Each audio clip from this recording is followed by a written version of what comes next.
Well, good evening. I'm Eva Barczyk. I am the Director of Libraries, and it's my pleasure to welcome you to our very special program this evening, which is a culmination of a day of activities. So tonight's event is called Jewish Thought, Latin Flavor, Jewish Literature in Latin America. And it's my pleasure, and it's always my privilege to thank so many people who make the event possible. As you know, it takes work and funding to bring things together. So forgive me for looking at my notes, but there are a number of people. I don't want to leave anybody off. We've received generous gifts, and they were critical in making today's symposium, this afternoon's symposium, and tonight's panel discussion a reality. And I want to mention Sandra and Robert Meldman, Rena and Michael Hayes, Helen and Joseph Sester. And I'd also like to thank Joe, who is here, for serving as chair of the Jewish Latin American Collection Associates, which is a group of very active volunteers, and many of whom are here. And they help with the promotion, the fundraising, and connecting the activities to the community. We're also grateful to many recent donors to the Louis and Ethel Sethlick Fund. You'll hear a little more about that fund from Max. It's supporting the symposium, and most notably Susie Edinger, Liliana and Joel Rosenthal, Jody and Jeffrey Stern, and Dr. Nathaniel Zalazo. Also, there's additional number of groups that I'd like to thank. They are supporters of the symposium, and I've mentioned some, and also UW Cultures and Communities Program, the Jewish Museum Milwaukee, Hello Milwaukee, United Community Center, Sigma Delta Pi National Collegiate Hispanic Honor Society. And I know there are other individual donors, so it really took a lot of people to make this wonderful day happen. I did want to mention there are a number of very interesting events happening in the library, so I hope you picked up some brochures, some flyers. I'm not going to read them off because I can't remember dates. I can't remember if I don't have it in front of me. But please do pick those up on your way out. And also now I'd like to turn this over to somebody who worked really, really hard on making this event happen. And that's Max Yella, who is the head of our library special collection. And he's one of the main organizers. I want to thank him publicly for all the work that he did.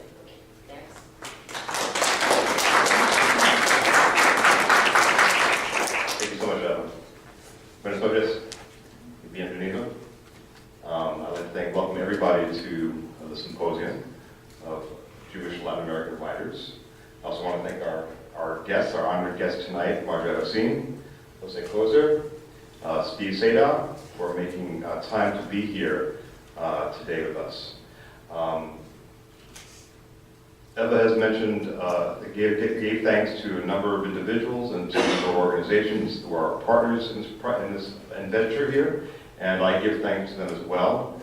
But we also have co-sponsors for this event. I want to acknowledge them.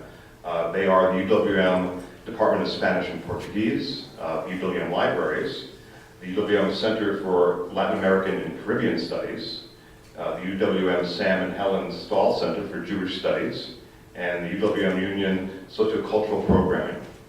I thank all of them. I also just want to, again, give thanks to the Jewish Latin America Collection Associates. This group is the most hardworking, dedicated group of individuals and volunteers that I have worked with, and I really deeply appreciate your efforts in helping us put this symposium together. A lot of you in the room today, thank you very much. Now tonight's panel presentation is called Jewish Thought, Latin Flavor, Jewish Literature in Latin America, and constitutes the final session in today's day-long symposium.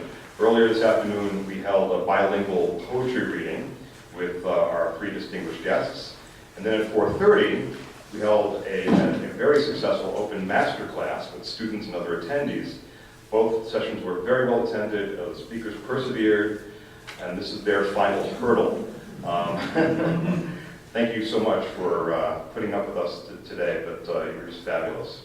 After tonight's session, or sometime before the end of the year, I invite you to view our exhibition in the hallway just outside this room entitled Escribir la experiencia judía. Boy, I'm having a hard time with my language after a whole day of talking. Writing the Jewish Latin American experience. It draws almost entirely from our Jewish Latin America collection and will remain on view through the end of December. I also draw your attention to the case in the back of the room, which includes a very large livre d'artiste by the Jewish Burdick wine artist Louis Kanitzer, with original signed woodcut prints produced in response to a text on Hasidic legends by the Jewish philosopher Martin Buber. This book was especially lent to us for this exhibition by community member Peter Goldberg. And Peter is here, thank you very much. It's not here, thank you very much anyway. We are having the symposium in part because in 2007, the Jewish Latin American collection, or as we like to call it affectionately, the JLAC, was established in the special collections at the UW libraries with the creation of the Louis P. and Ethel S. Setlick Fund through the generous donations of Robert and Sandra Mequon and Michael and Rena Hayes of Acadia, California, in memory of Sandra's and Rena's parents. The primary goal of the collection is to identify, acquire, and then preserve materials that serve as documentary evidence of Jewish life and culture in Latin America and the Caribbean.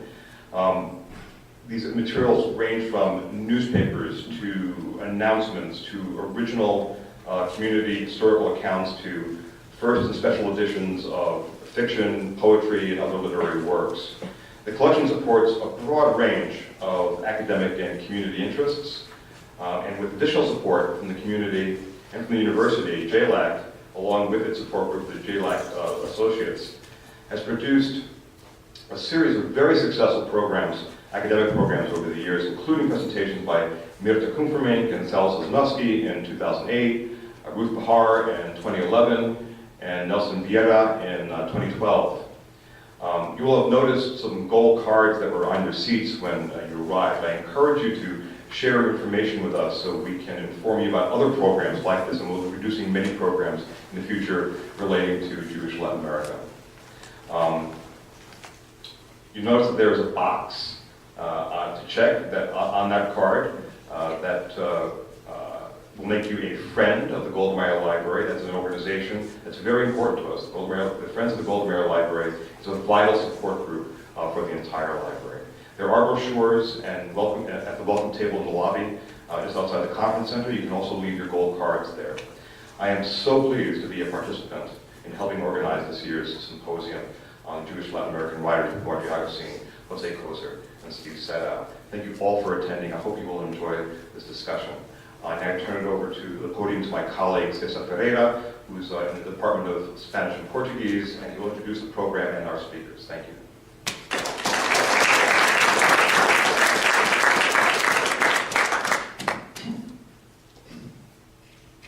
Thank you, Max. Good evening. Buenas noches. To speak of Jewish Latin American literature is to speak of works in Spanish produced by authors of Jewish origin who either write about Jewish issues within a Hispanic American context or whose works reflect upon the intersection of Jewish traditions with the concrete circumstances of being Jewish in Argentine, Mexican, Peruvian, Cuban, or Chilean. These texts attempt to understand the surrounding Hispanic American societies, sometimes through a prism of a minority group, or simply as an exploration of the human condition. Rather than a daily practice or a way of life, Jews and Judaism within Judeo-Spanish writing appear as literary motives that transcend traditional and exclusive definitions regarding such notions as identity, memory, and history. That is certainly the case of Judaism as a concept,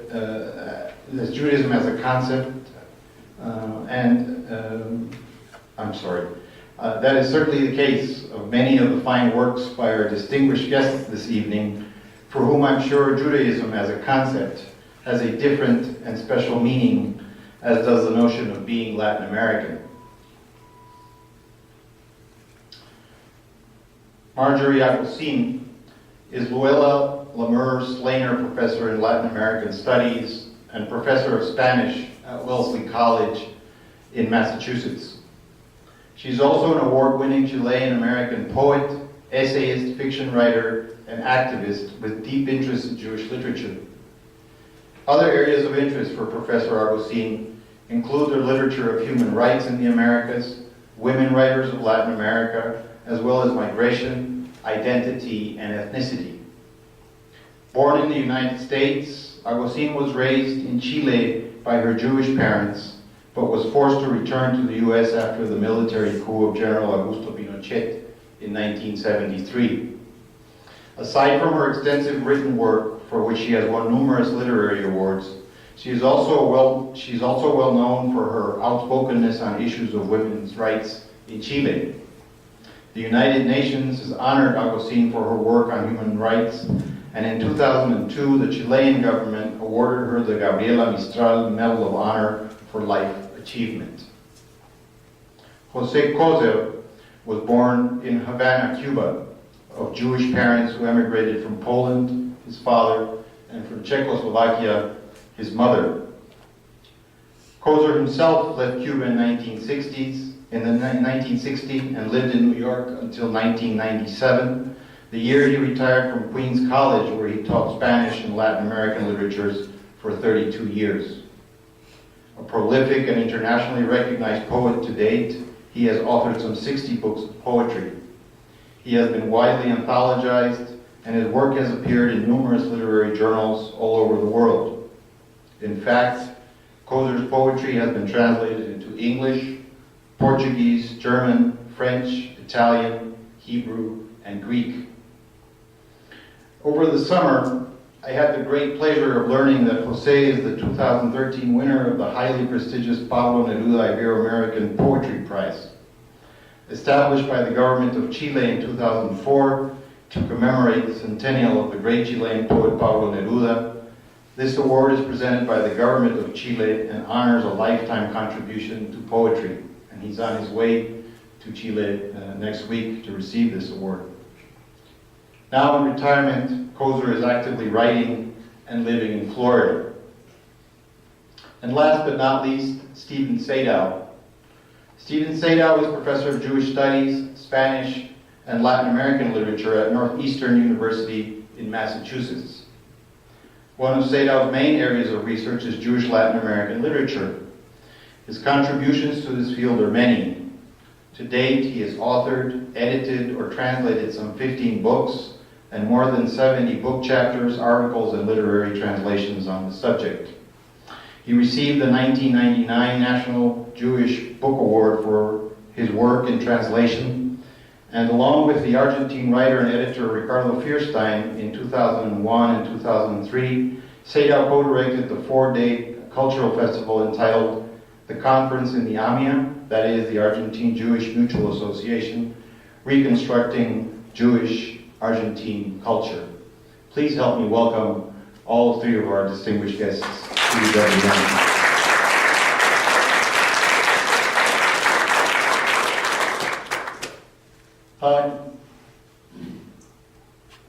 I'm going to allow a few observations by each of our panelists regarding what is Jewish Latin American literature and what is its importance. And Marjorie, along with José, will illustrate illustrate what is Jewish Latin American literature, because they're going to read from their poetry.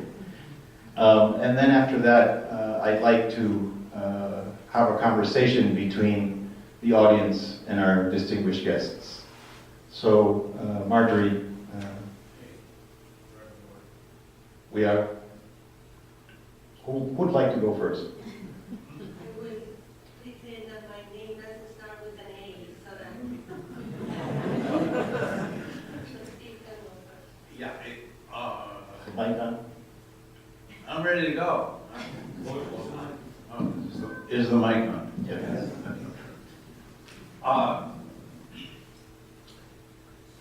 All of us are often asked, are there Jews in Latin America? Really? How many? Where? Are there any, and the conversation gets by that far, are there any writers? I've never heard. Oh yeah, I heard of one. Okay. My job here tonight is to give you a little background on two communities, two Jewish communities in Latin America. We have two others represented beside me. To give a little history first, and then a little summary of the literary production. Jews have been in Latin America since any Europeans have been in Latin America. It was thought at one time that even Columbus had Jewish roots, but that's not been proved. But we're sure that being 1492, a good year to leave Spain, that there must have been Jews on the crews of Columbus's boats. Later, conquistadores also brought Jews along with them, often unknowingly. They came as conversos, the Jews were hidden Jews. They came as Marranos, who were still Jewish but pretending. They came, okay, there weren't enough of them. They blended over time, they blended into the general population. There are some historical data available, but it's minimal. Jump ahead quite a while. In the 1850s, there was a rubber boom in Peru and that part of the Amazon basin, and German Jewish engineers, or simply fortune hunters, came to try to exploit that. And I don't know how successful they were. It was not an easy job. Okay, jump forward again to 1888, where the things really begin. In 1888, an Austrian-born English nobleman named Maurice Hirsch, Mauricio or whatever version, he had made his money in railroads, and he was always losing his money in railroads, but he had enough money at one point that he just decided that the Jews needed to go back to the land, that Palestine was not going to work. He had a famous conversation with Herzl about this. They didn't agree. And that he would take Jews from Poland and Russia and resettle them in Argentina and Brazil. Simply in one sentence, Brazil didn't work out. Too many bandits, too many whatever. But Argentina did. And in 1888, the first boatload of settlers came. Gradually, they set up agricultural colonies on the Pampas and made the real first Jewish communities in Latin America. The colonies actually lasted about 40 years. They did innovations and stuff, but they had no university. They had, of course, Jewish schools. They operated mainly in Yiddish. When they came to the point of universities, the move to Buenos Aires began. And starting from the 1950s on, almost everyone deserted the colonies and went to one of the major cities, usually Buenos Aires. By that time, came 1923. In 1923, the United States cut off the borders to anyone except Northern Europeans. Many boats were turned en route. Sometimes one part of the family was able to get into New York, but most weren't. So Argentina was seen as a place to go. Why? Because in 1924, it was an extraordinarily rich country. And I've heard this said in Spanish many times, but you arrived on Monday, you found a place to live on Tuesday, and you started your job on Wednesday. Now, compared to life in the tenements in New York, that's a pretty good deal. Okay.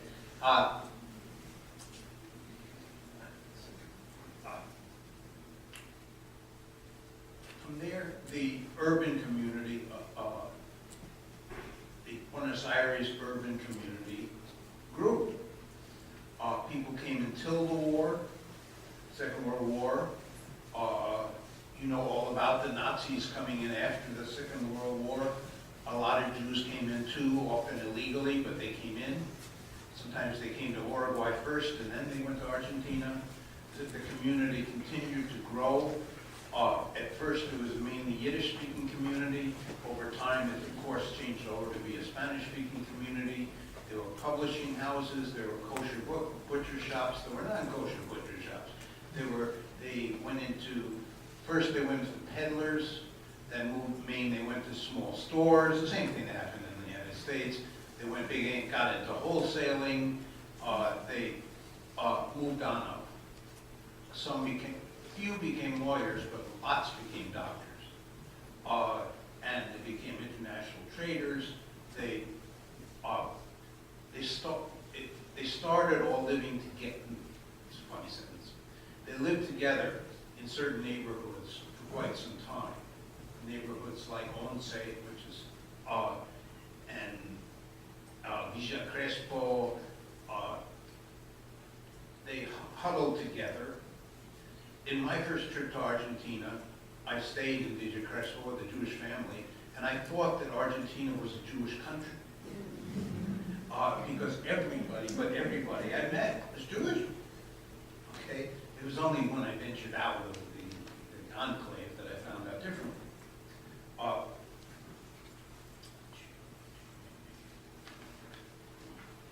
Okay. Of the immigrants, about 80% were Ashkenazi, about 20% were Sephardic or Levantine. You have a mix of Turkish and Greek and Syrian and Lebanese, people of such origin, coming all at the same time in the 30s, and again, some after the Holocaust. A fairly large number of percentage of Holocaust survivors did come to Argentina. As I said, not always legally. But the children are born in the country, so they're citizens.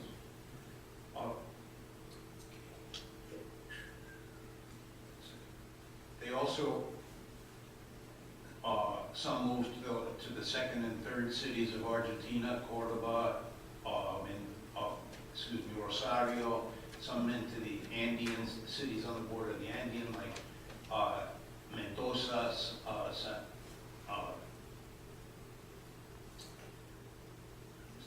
San Luis, and San Juan. Okay. And yet, lively Jewish communities. The 1/3 of all the Yiddish books published in the New World, in the Americas, were published in Buenos Aires. The community was vibrant, it had theaters, it had, and it still does. As city folk, they tended and they tend to live in condominium type arrangements. They tend not to move, except when they get a burst of income. And then they move up into the suburbs or beyond. They take mate at least twice or 3 times a day. I don't believe there's still a Yiddish newspaper, but there's Mundo Israelita has taken its place, the Yiddish newspaper's place. It's a weekly, full-fledged Jewish newspaper. I've had the privilege to write for it several times.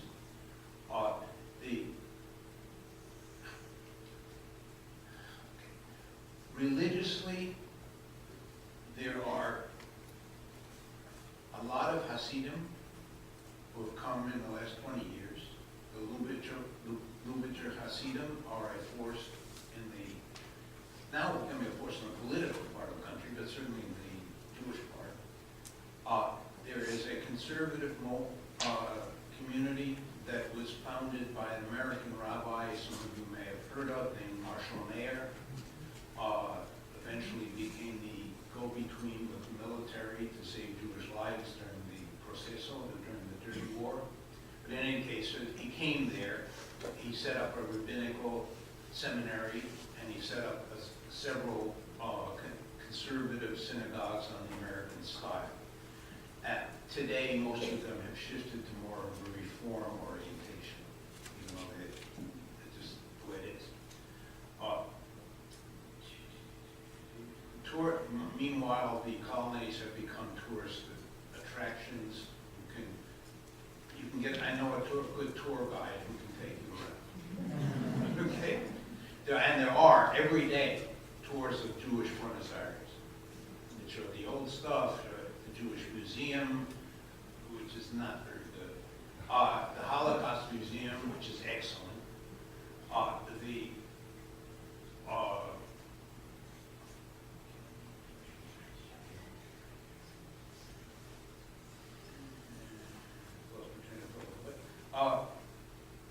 The Holocaust Museum, the theaters, several of the major playwrights are Jewish. They can read more Jewish literature than they could digest. There are several subsidized Jewish presses, which means that somebody pays for the printing. There are also now a group of writers, who I'll mention in a moment, who are published by major national or even international publications. Moving on, so religion, I left one part out. We have very little, we have ultra-Orthodox, a small group of regular Orthodox, a small but active group of conservative temples, one little bitty Reform temple, and a huge number of secular Jews. The huge majority of Jews, it's changing, but the huge majority of Jews celebrate the holidays, send each other New Year's cards, know more about Judaism than the average American Jew would. I mean, Jewish history, Jewish philosophy, they can quote Spinoza. I mean, they're not religious. There are major Jewish organizations. I mean, you go through the list, but anywhere from the Argentine Mutual Association that was bombed, to the DAIA that deals with the government, to the Hebraica, which provides sporting events and sporting places to do sports, excuse me. That's almost the deal. Now, where do they live? The neighborhoods they used to live in, or still live in, have now been, Belgrano being a neighborhood, an upper middle class neighborhood, was mainly Jewish, is now mainly Chinese, Taiwanese. The Chinatown has grown so that, yeah, I mean, now that's, it's sort of a cliche, because Jews and Chinese food, but, let me just finish up.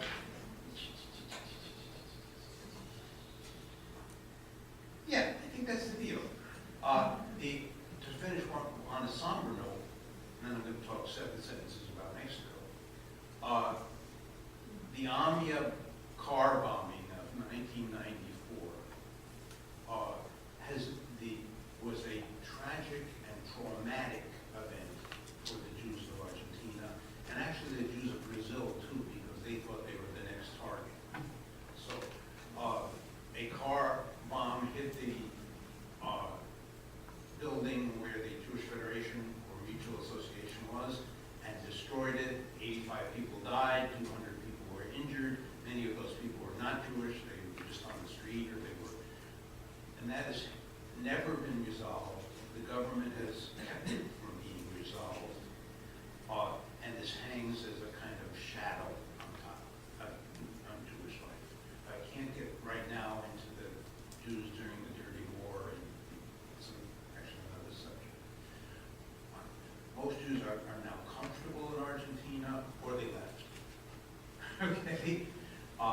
They are, and to finish the creative part, as Jose was saying before, earlier, if you walk down the street, you're going to trip over a pole. If you walk down 2 streets, you're going to trip over 2 artists. It's an amazingly active artistic and literary scene. Some clearly identified as Jewish, some who prefer to be in the mainstream of Argentina and publish in different venues. Okay. We jump and just give you a little bit about Mexico, just to show that Argentina isn't the only place that they have Jews. Your worries. Okay, Mexico has 40,000 to 50,000 Jews. Most of them live in Mexico City in certain defined neighborhoods. The second largest community is Monterrey. There are communities in Guadalajara and even in Juarez, though most people have left Juarez on the Bail-Paso border. It's almost the opposite. The Jews of Mexico have held together as a unit. They have never felt that they were totally Mexican. They have Mexican passports. They deal, their businesses deal in Greater Mexico. If they are doctors, they treat Mexican, non-Jewish patients, of course. But they stay they're in their community. The community religiously is dominated by the Orthodox, but many people will ignore what they have to say, except when certain religious questions come up. They have done very well economically.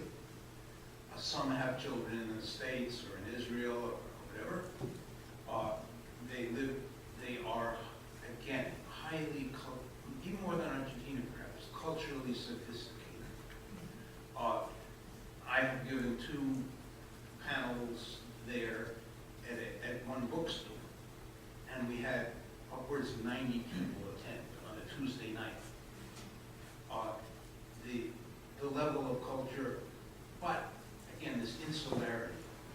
It's the only Jewish community in Latin America that is growing, partially because of Agosín, but because there's virtually, it's now up to about 10% intermarriage. The children go to school together, they go to camp together, essentially the families grow up together, and as one of my friends put it, if I didn't marry a Jewish guy, my mother would say that I put a curse on her. And I think I'll end with that because I could, in both these cases, I could give you a list of names, but you get the idea. And that really touched me. That's Mexican Jewry. If you intermarry, you put a curse on me. Okay, I'll stop there.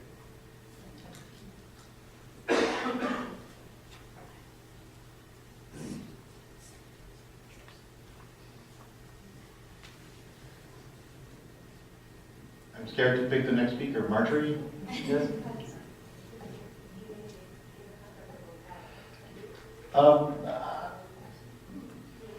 I'd like your thoughts about Jewish Latin American writing and how it is reflected in your own writing. Yes? It's a long page for all of us, also for Cesar and for all of you, so I'll just keep my comments very brief.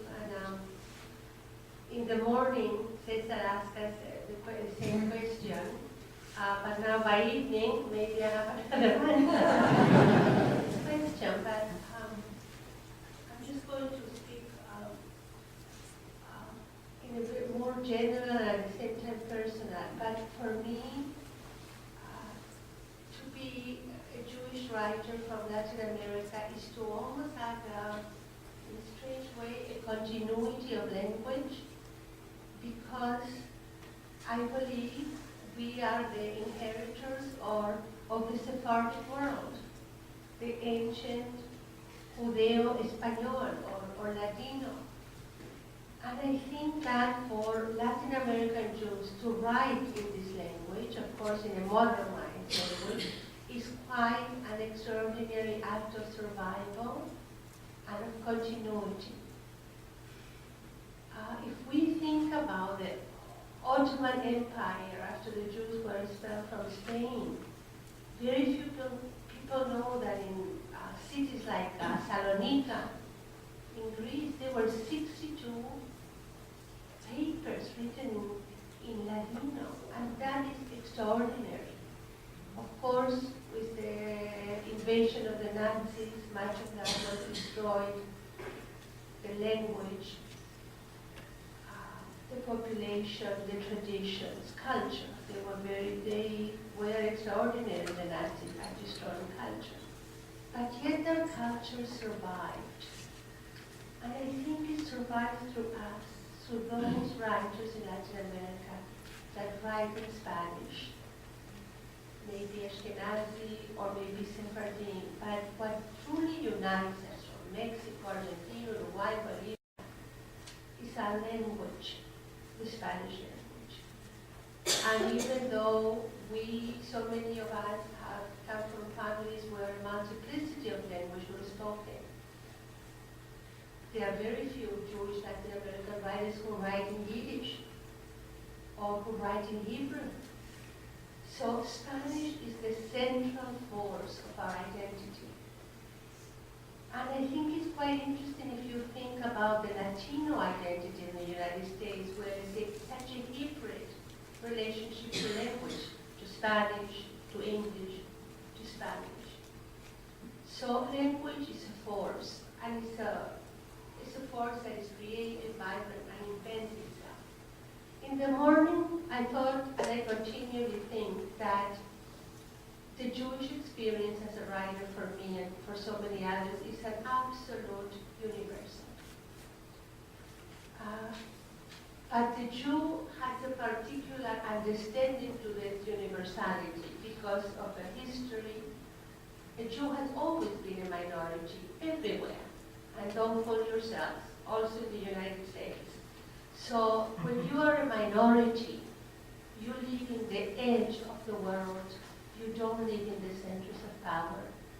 And marginality is an extraordinary thing for a writer. And the Jew is marginal, because marginality allows you to understand about empathy, about vulnerability, about compassion. So the Jewish writer writes about all of these things, and writes about one of the most strongest concepts of the 20th century, which is immigration, exile, nomadism. So the Jewish writer has all of its ingredients that we were a part of our lives, part of our conversations. And he or she is able to universalize this experience. If you read the works of Margot Glant's Genealogías, she writes about her Yiddish-speaking poet father from the Ukraine, but she writes about the crucifix that adorned her home. And I think what is so extraordinary in the Latin American Jewish experience is the ability of living in synchronicity, living with Catholicism, with the Jewish world, with the indigenous world. And I think we so much speak in this country about diversity, but I think the Latin American Jewish writer brings a tremendous diversity to their societies. Unfortunately, because we are such a minority in the population, less than 1% of all of Latin America is Jewish, it's very hard to become mainstream. It's very hard to be read. But that is the case if you are a poet. It's also very hard to be read, to be understood. Very few people consume poetry because people don't think that poetry is for consumption, but it's for the consumption of the soul.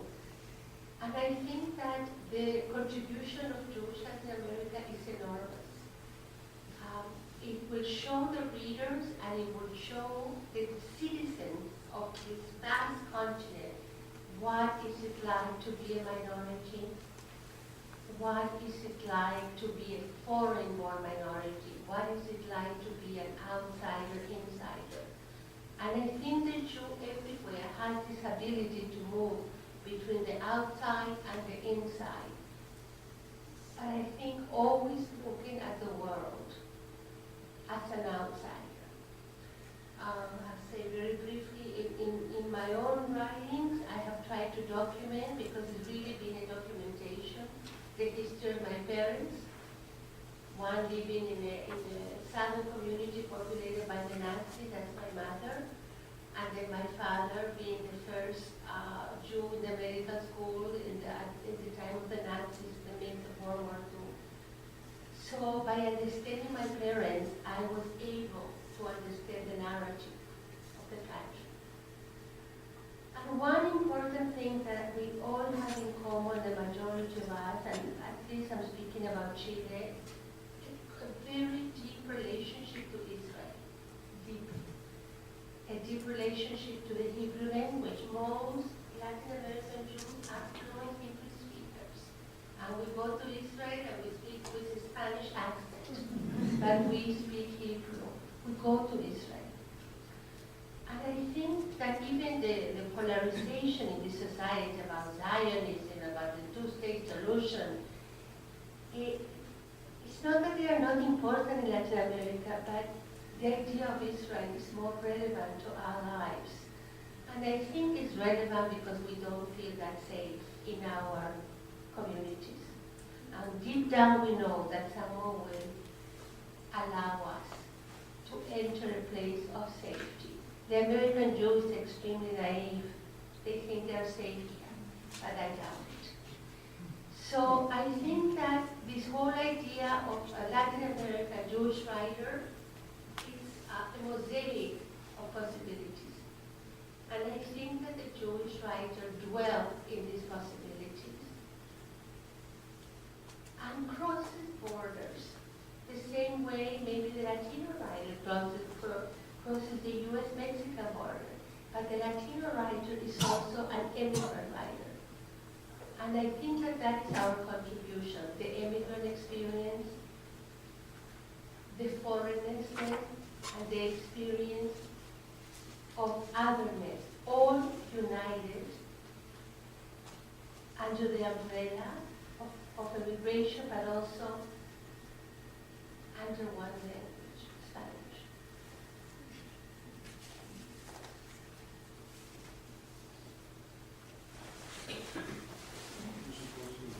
I'm supposed to read, I'll be told. Thank you, José.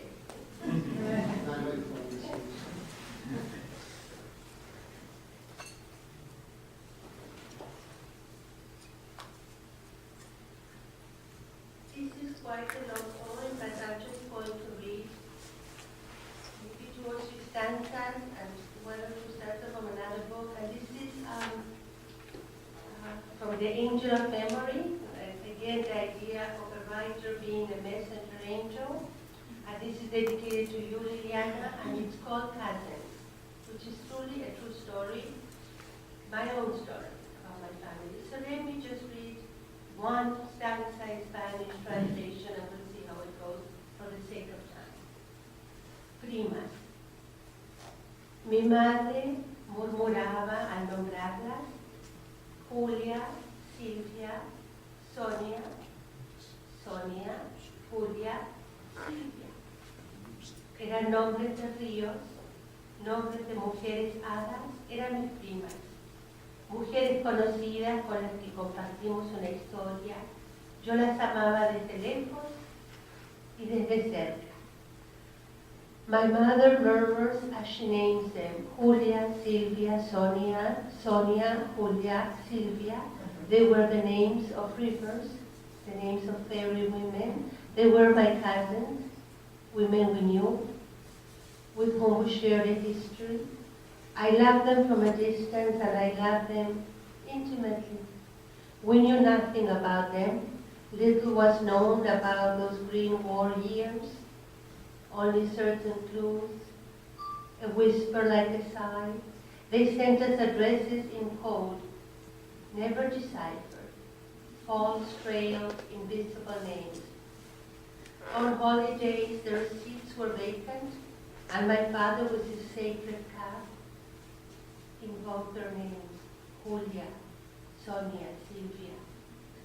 I too came to love them, was comforted to see their handwriting on frayed postcards from Vienna, then Prague, and later steel. The cities with austere names. My grandmother Helena, taciturn, took out her photographs that resemble amber-colored bones, bright among the absences, then out of the blue. Almost 50 years later, the cousin from Sweden calls, and he cannot help but remember. He told us, mute, ethereal at that distance, that he had seen them, those cousins, Julia, Sonia, Sylvia. He had found them in the sacred book of the dead. He had searched for their last names and their transfers. They had been sent to those trains full of shadows and shorn women, singing in their blue clothes, bound for Terezin, later sent to Auschwitz, where there's no forgetting, where there's no calendar, where there are no memories, where there's no voice, where women kept silent, are shorn, and carry in their heads the rites of dead birds. The cousin from Sweden found them. They were both dead and alive, for they had arrived one amber afternoon, wounded and dead. He tells me hurriedly that they were killed with blue gas and that this is all he knows of them. He asked me to tell this to my mother and also to Aunt Regina, all of them, in Auschwitz, and I don't know how to name them, and I don't know how to remember them. I tell my mother and my grandmother, who remained forgotten in the South, that we should not search for them, that there's no need to pursue false leads, that they're there, that they were incinerated as soon as they arrived. Their tiny bones were laid nameless in the little ovens of death. Telling you this story distresses me. I can only say it in a poem, as I am unable to tell it to anyone. I don't want to hear things like, again, the Jews and their memories. That happened years ago. I don't know anything about that. That is how they talk when the neighbor, the grandfather, and his small grandchildren were abducted. Julia, Sonia, Sylvia, you shall not die tangled in barbed wire. You will no longer be hidden Jews, without hair, without a voice. I will return to the fields, to sprinkle them with prayers and holy water. I shall give you a notebook, Julia, a fan, Sonia, a breath of light, Sylvia, my cousins, family members I will never embrace. And I don't want lies for your names. I don't want anybody to speak on your behalf. I ask for a second, for a century of peace and memory, for every single one, the dead Jews, the gypsies, the women of Bosnia. They are all named Julia, Sylvia, Sonia, and they are all mine. And a quick verse from this book, The Light of Desire, which is about Israel and about hope, in Spanish and then English. Llegas, humilde y esplendoroso, me ofreces los obsequios de tu tierra y entro por tus manos como si fueras el mismo río. No intentamos hablar de nuestro amor, tan solo dejaste así llevar por la suave dicha de no decir tu cuerpo sobre mi cuerpo, hablándose en el desgarrado idioma de una pasión.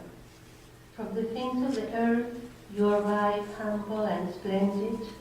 You offer me gifts from your orchard, and I enter through your hands as if you were the river itself. We try not to speak of our love. We are carried away by the happiness of silence, your body upon mine, talking in the heart-rending language of passion. And poets do not need to explain their verses or don't have to explain them, but one thing, we've traveled from the Holocaust to Israel, and we traveled in Spanish, of course with the English translation, and that is the magnificent experience of being a Jewish Latin American writer to encompass history with all its joy and with all its sorrows.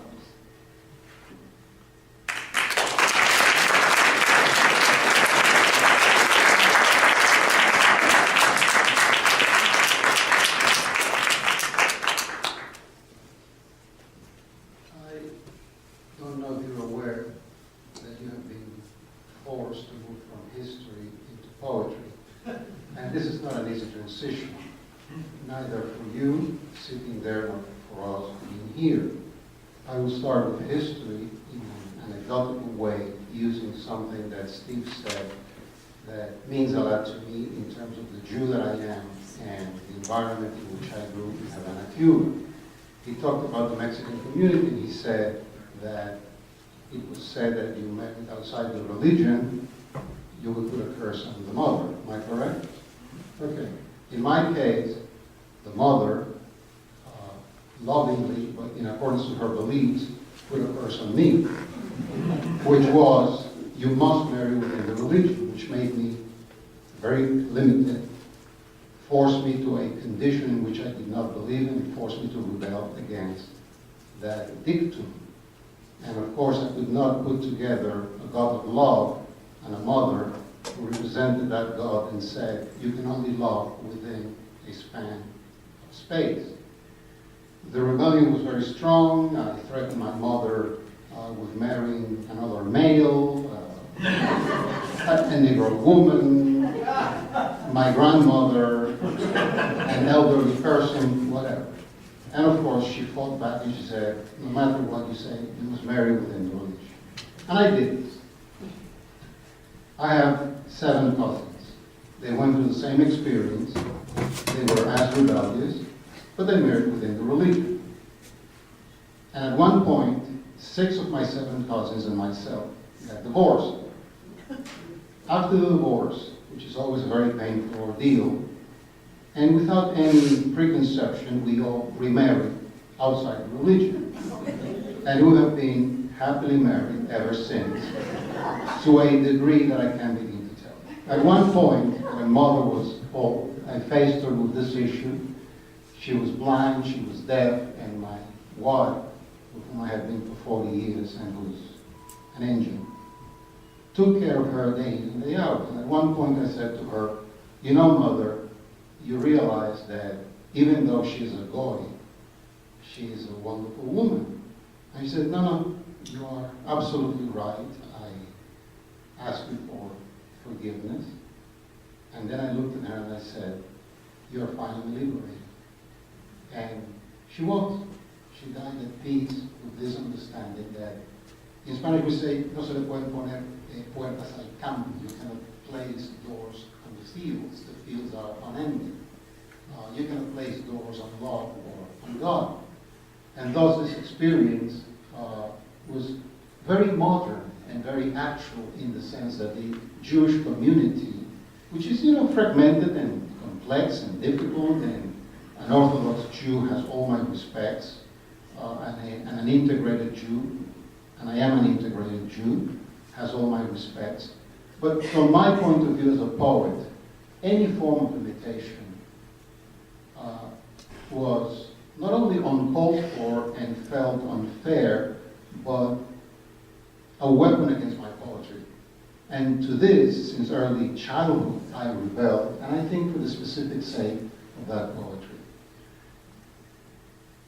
If you said to me, you are a poet, I'm comfortable with that. At least I'm comfortable with the fact that I write poems. If you said to me, you are a Jew, I'm comfortable with that, because I am a Jew. I would not deny my Jewishness under the worst of circumstances. If Mr. Hitler was in front of me and said, if you deny being a Jew, I will let you live, I would say, kill me. Life is not worthwhile without the dignity of being who you are and who you believe in. If you are away or outside of that dignity, you're no longer alive. Thus, you're dead.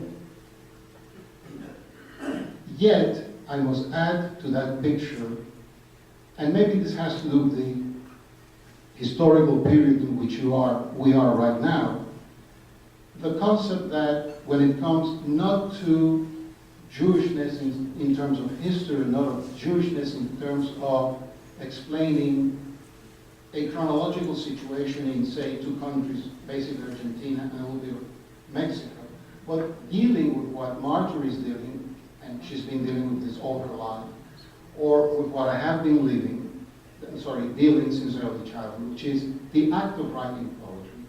There, everything moves in a different way. Not that it changes. After all, the human condition is the same under any circumstances. But something does change, wherein you must understand that the poet moves constantly, shifts constantly in terms of language within itself, within himself or herself, and is segregating or producing or exuding a material that he does not control completely. So that at one point I remember clearly in my life, I met a Chilean poet with whom I became very friendly, Nicanor Parra. And one day we were in the village in New York, we were talking, and he looked at me and he said, Jose, I find it very strange that you, being a poet and being Jewish, you never write about Jewish things. And I looked at him and I said, you're absolutely right, how weird. Well, I came home and I didn't stop writing about Jewish things. For years, I rediscovered the Bible, finally in a language that I could understand, which is Spanish, and not in the Hebrew which I used in the synagogue. I didn't get it, I don't know Hebrew. I learned it by heart. And I began realizing that the Bible was not only a source of information, but a source of poetry, one of the most wonderful sources of poetry that I can think of. And I became a biblical poet. And I wrote endlessly about this, and I would have continued were I not a poet. That is to say, were I not a soul of flexibility, a soul of change and mutation. And at one point, as I was gung-ho into this type of poetry, I discovered Lipo, Tufu, One Way, and all the poets of China, and through them I went to Japan, and from Japan I went into Korea, and the veracity of the Jew in me began to move in that direction, and I stopped writing Jewish poems, and I became almost like a Buddhist monk, in aspiration. I'm a bastard, I'm not, there's no purity in me, but in aspiration and in poetry I became a Buddhist monk, and the poetry started moving in that direction. To that I could add so many other elements, so many other factors. We are like a sponge, and I think Jews are also like a sponge. We're constantly absorbing things that are around us and reworking them within our souls and within our needs to produce. We're constantly producing. I have a great life in terms of speaking because I come from two cultures that don't stop talking. One is the Jew, either or. The other is the Cuban, either or. So that my mind is a mind that is, in Spanish in Cuba we say, un cerebro trimotor, a three-engine brain that doesn't stop, and it's endless. I constantly say to my brain, shut up, and it says, you shut up. It continues, and the continuity implies also the continuity of my poetry. I don't stop writing. I wrote a poem this morning in the hotel. It is number 9,468. And they're not little haikus. They're extremely long and complex, river-like poems. All this, in terms of comfort, in terms of being, is to simply say that a modern poet, and you are in the face of a modern poet. I am not Yehuda Halevi, I am José Kozer. And this modern poet functions differently. Being a Jew and remaining a Jew, remaining faithful as a Jew, different from other historical beings that wrote poetry and were also Jewish. They were more orthodox in their ability to deal with the world because it was a simpler world. Ours is such a complex reality, daily, the world is changing so constantly for us that if we are poets, we have to absorb the historical moment constantly and move that into the poetry, into the poems. And for instance, I have not written, per se, Jewish poems in quite some time. And yet this morning, as I was writing this poem, I'm at an age where death is sort of around. It's always around, but you know, when you get to a certain age, it's more around than before. And in this poem, and it was like a strange experience. I was at the room in the hotel, and for some reason, two figures appear, blending, not as shadows, but as figures, and one is the mother and the other is the father, but it is not my mother and it is not my father in the sense that I don't see them as they were. But they simply blend as figures and they become dead, which is not explicit in the poem, and yet I sense that that figure that came from these two rivers coming together is dead. And at one point in the poem, and I don't know why, it's so mysterious, but it was so necessary for me to say this in the poem, the two figures are blending, and in that moment I wrote, "Oh, Israel." And I continue writing. And it's a very minimum Jewish moment in the poem, but felt so profoundly in me that I remember my hand was trembling and my mind said, "But that doesn't fit." And I said, "Good, if it doesn't fit, it's good," and I kept. Because I believe in that. And thus, the newity of this experience for the Jewish poet, the Jewish writer, but especially the poet more than the prose writer, has put him in a situation that is extremely difficult. Because when it comes to identity, it would have been very easy for me to say in the Middle Ages, "Look, I'm a Jew and you're going to persecute me." Fine, it's clear. But now, if someone says to me, "Are you a Jew?" I say, "Of course I am a Jew. What do I know?" But beyond being a Jew, I'm so many other things. I'm alive and kicking as a member of the world, and a poet absorbing the world and trying as best he can to turn through language. And I have nothing but language, and my language is Spanish. Even doing this, here I am not that comfortable. I'm talking in a foreign language. Turning it into poems, which is my Jewishness. The one I'm going to read, I think it's a very Jewish poem, and you will not find a single reference of Judaism in this poem. I will tell you why it's a Jewish poem. We are the children of the desert, and my poem is about water. What you don't have is also you. Jews never had water and had to struggle for water. When there was water, the water was an enemy. You had to call Moses and, let me through. And then come back water and get rid of Pharaoh. So that this need for what you don't have, being very human, of course, but in the specific historical context of the Jews, so important and so meaningful, I think is somewhat triggering this poem, which is an homage, homenaje, como se dice en inglés? Homage to water. I read it to you in Spanish, and Cesar is going to be kind enough to read the English version. Right, Cesar? It's called Anima, and it reads, Reinado del agua al sesgo, con fervor agua, lluvia sin lumbre contraria al agua, ígneo reinado el agua del subsuelo, agua del agua, agua vaciada, agua del reino, la clarividencia del agua entre las manos, regocijo del cristal, vaso, reposa, llave estupefacta el gobio que dormita al trasluz en la pecera, arrobo verdinegro del musgo, alga transverberada, la avena loca es agua, traen agua las rosas de piquiminí, traen agua los baracetos, rosca contraria al agua el pez, saeta de agua, nasa vacía. Se desenreda la lenteja de agua a ras contraluz de la superficie. Reaparece loto, libélula, noctiluca se estrelló. Reinado de la muerte, agua que sobreviene. Reinado que sobreviene, astilla del agua. Una muerte, un loto. Una muerte, un rubí. Una muerte, trasluz de la libélula a la hora cuando revierte. Noctiluca, gobio, nasa.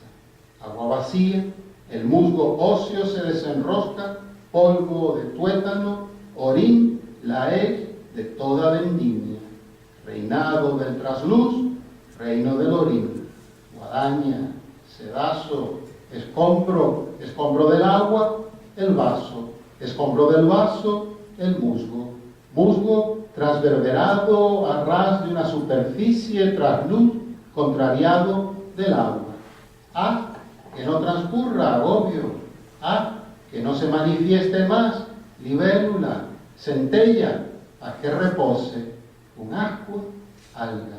Alga desenroscada, el agua estancada. Agua estancada, jabón verdadero. Madre estancada a su reino. Reino de la gota en reiteración de la nada. A su vacío, vaciado de agua.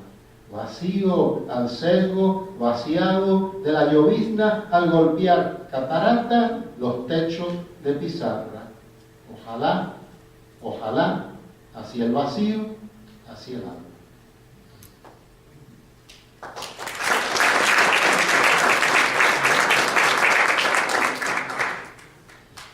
Anima, kingdom of water slanted, fervently water, fervently water. Rain with no dazzle of light is water's opposite. Fiery kingdom, underground water, water from water. Emptied water, the kingdom's water. Clear-sightedness of water cupped in your hands, crystalline joy. Glass, rest. Astonished key, the goby fish seen against the light, dozing in the fish pond. Green-black rapture of moss, pierced algae, wild oats are water. Fairy roses carry water. Trellises carry water. Fish, a thread spinning against water. Arrow of water. Empty net. At surface level, duckweed on threads against light. It reappears, lotus, dragonfly, noctiluca exploded. Death's kingdom, water that arises. Kingdom that arises, splinter of water. Death, a lotus flower. Death, a ruby. Death, the dragonfly against the light at the hour when it becomes noctiluca, goby, net. Water, empty. Moss, bone-like on threads. Marrow, dust, rust, the dregs of every harvest. Kingdom of what is seen against the light. Kingdom of rust. Scythe, sieve, residue. Water's residue. The glass. The glass's residue. Moss. Moss, pierced at surface level, seen against the light, opposite of light. Make it not pass by, goby. Make it no longer show itself, dragonfly. Spark, make it rest. An ember, algae, unthreaded algae, stagnant water. Stagnant water, a true link in the chain. Stagnant mother, gone back to her kingdom. Kingdom of the water drop reiterating. Nothingness. To its emptiness emptied of water. Emptiness on a slant emptied of the drizzle tapping. A gentle waterfall on slate roofs. hopefully, thus is emptiness, thus water.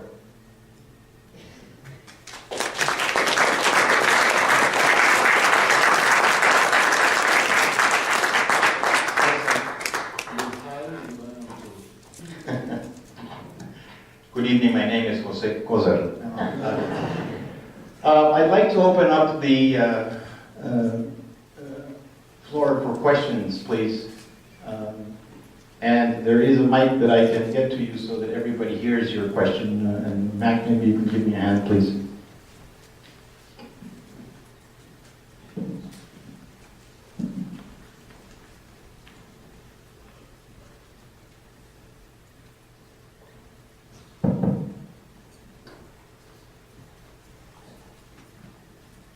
Thanks.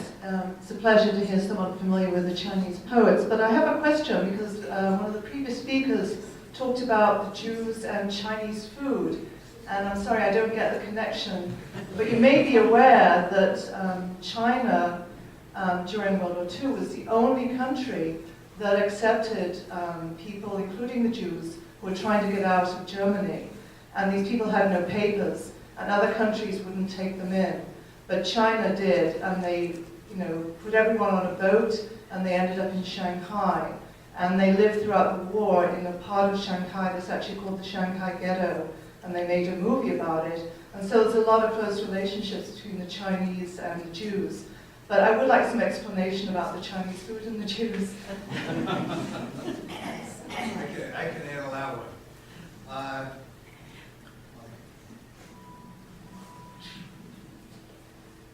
The Lower East Side of New York, where was the entry point for large parts of the Jewish immigration.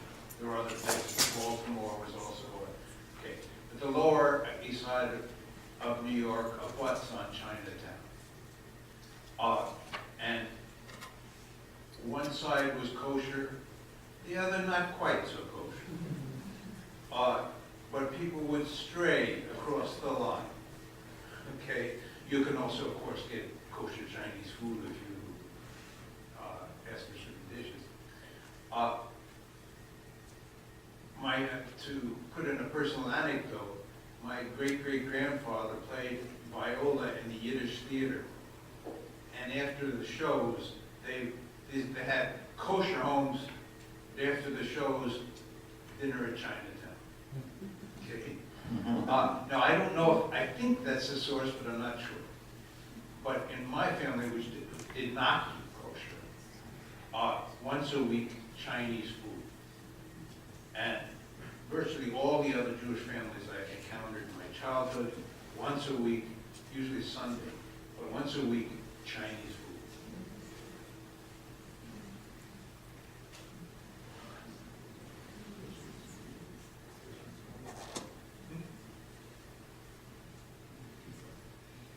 There was some discussion this afternoon as to the differences between the American Jewish writer and/or poet versus the Latin American Jewish writer and poet, how they approach writing. Are there some differences?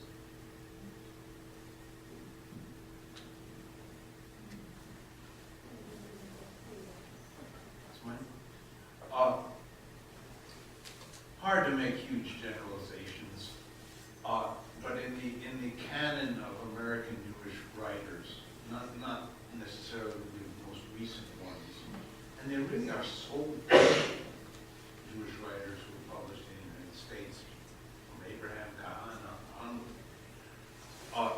In the classic, like in Philip Roth, in Sadow, in some degree in Malamud, in Bisheva Singer, there is either Bisheva Singer, it's a focus on the pervasion of evil, of lust, it's a negative portrayal in great part. Not all of it, but all in great part. With the American-born writers, Roth and Bellow in particular, it's a self-deprecating writing. It's Woody Allen being the extreme of that generation. Jews aren't that good and bad, you know. Jews, they can't really, they're nebbishes, they really, Dougie Kravitz was a Canadian version of this. I just reread Herzog by Sadow. It was about a professor, I was going to read it. And I finally said, this guy just ought to go into the character. I said, enough of this guy should go into therapy. I mean, and I've read a great deal. It's either somber, there's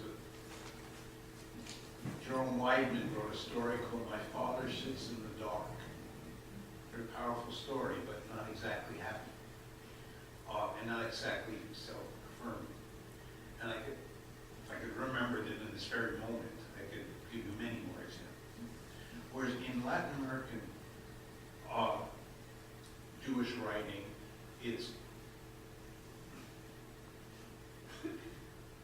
there's really a bad and a good.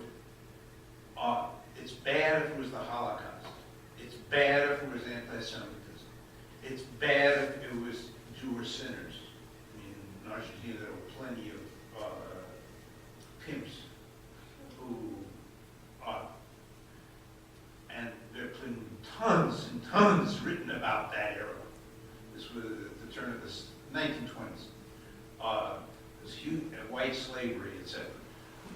On those topics, the writing takes a harsh, critical, almost biblical prophet type of dimension. In the middle, you have writings that deal with the topic that's come up over and over today of identity. But it's not deprecating of the Jewish side. The question is, how do I be Argentine and Jewish at the same time? How do I be Mexican and Jewish at the same time? Is that possible? And you could go down the list of countries. But the Jewish side is not put down. It's seen as more important or better than the national side. There's still a great desire to mix. And I spoke of Argentina before. The mixing has progressed a great deal from when I started to study it. Mixing in the sense of people feeling more comfortable saying, you know, I'm an Argentine Jew. And then there's plenty of literature I could cite that's self-affirming, that shows, yeah, I mean, people have difficulties. Not very many people write novels about things that are wonderful. I mean, but in these situations, the Jews come out okay. But the Jews, my favorite on this line, and in my answer with this, a man who died just 2 months ago, Samuel Robinsky from Costa Rica. Not a major writer, he was an important playwright in his day about Costa Rican politics. Okay, but he wrote a book of short stories called Cuentos de mi Pueblo.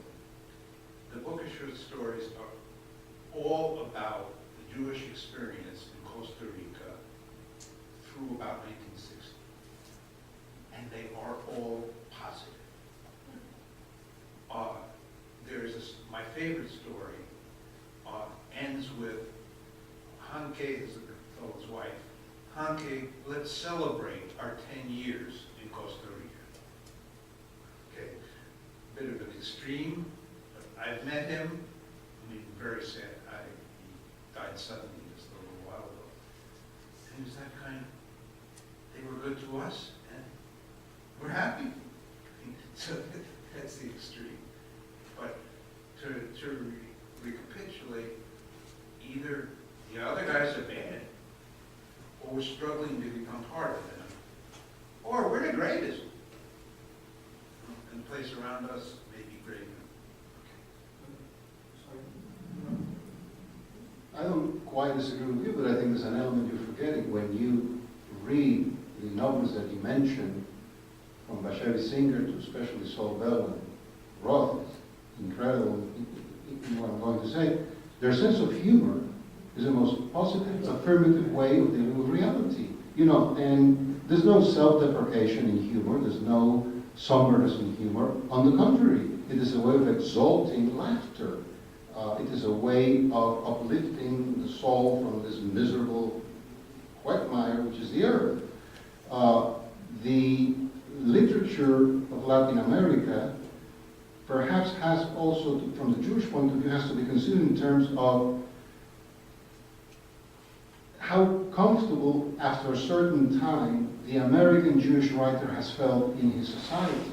He hasn't felt what, you know, the sense of strangeness that we still feel in Latin America as Jews.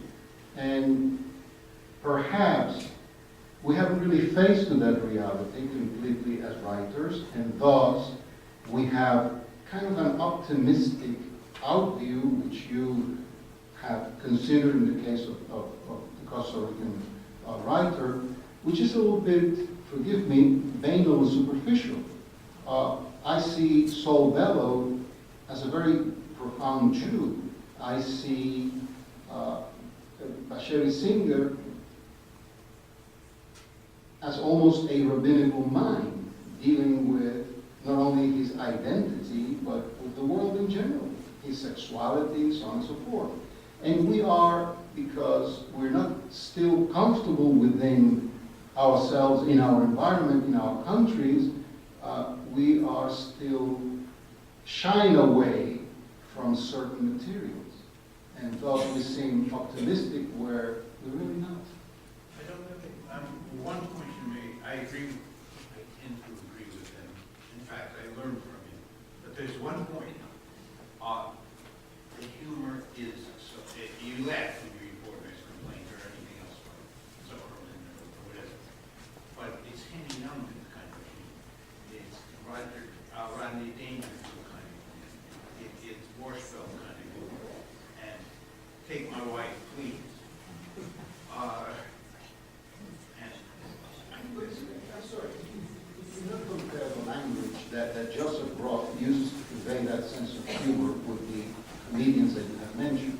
These are two different levels. It's like comparing, and I'm not being elitistic when I say this, I'm just trying to be fair to everyone, comparing rap music with Bach.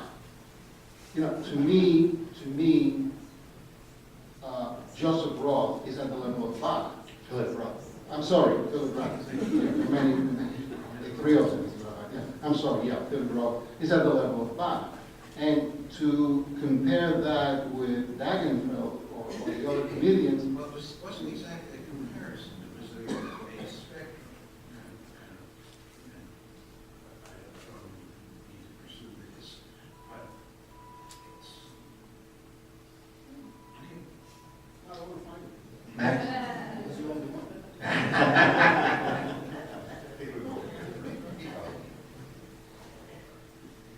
I have a question for Jose. You were going, I don't know that you finished your thought when you began your little opening remarks about being Jewish and being a poet.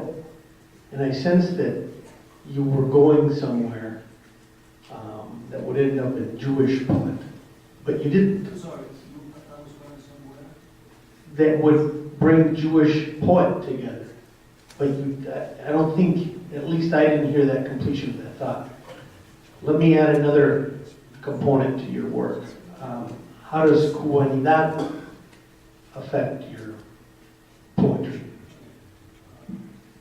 Very briefly, number one, we are under a time period, so if I cut short what I was saying, it has to do with respect for you people, us, and our time. This is the third event today for a lousy salary.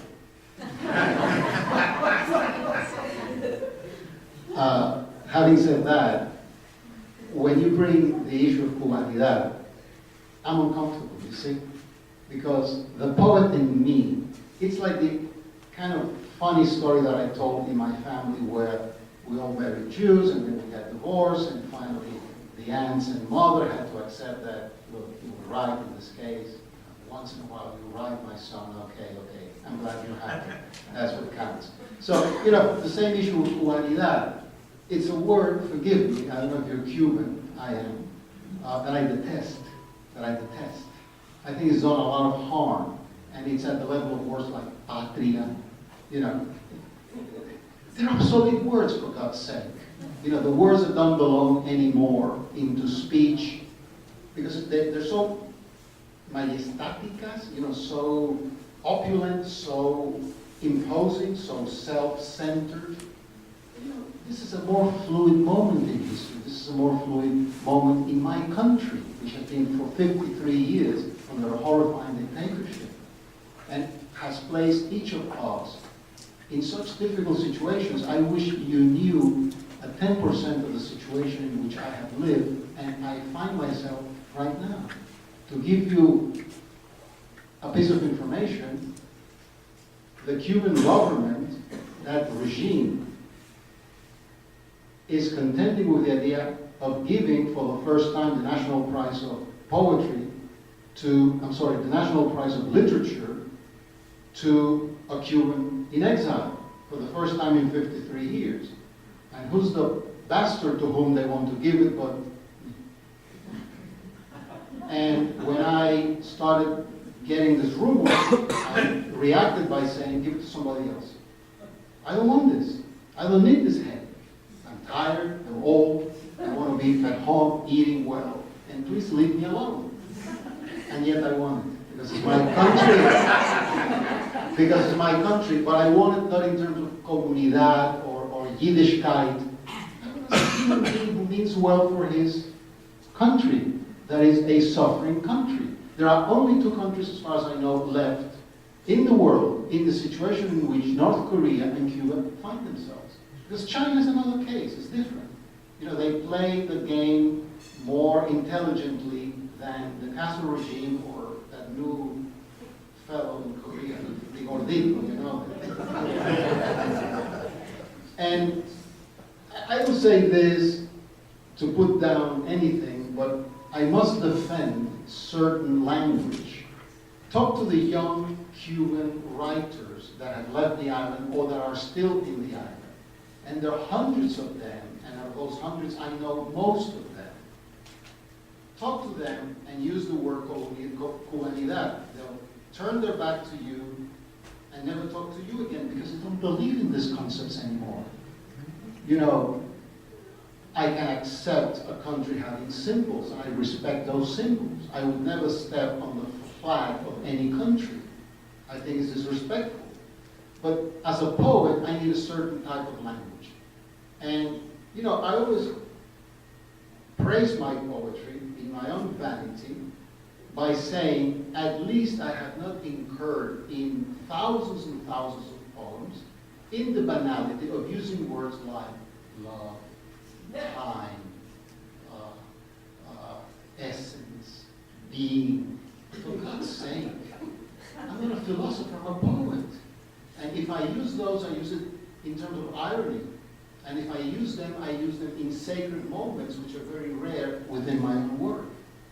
So that, part of the problem with modern poetry, you heard this poem. I'm sure if we're honest, the public couldn't follow the poem at all. But they get glimpses of this and they say, there may be something in there. If I have the patience, I will read the poem, I will reread the poem. And at one point, it'll click, it'll work, or not. That is the demand of the true writer or the true creator. You don't hear a cantata by Bach for the first time and you say, wonderful.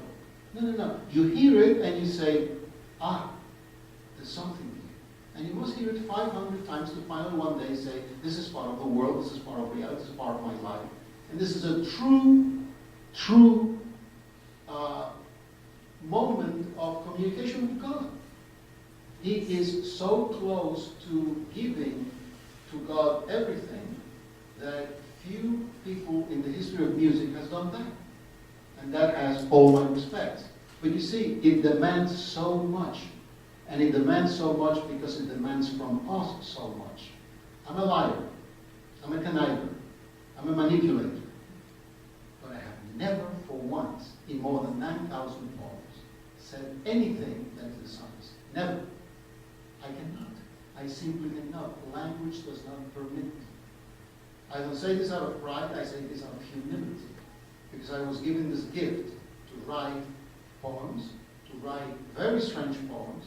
Poems are basically rejected in spite of prizes and praises and bibliography and all that. I will be read in the 21st century. And one knows it. It doesn't matter. I didn't answer your question. On that high note, folks, let's give our speakers a big round of applause. Thank you very much. I should tell you that there are books available by José and Marjorie, and I know that Eva has one last word for you. Good night. Just want to say another thank you to our esteemed panel, and it was an honor to have you here at our university, and thank you all for coming, and once again, join me in thanking our panelists.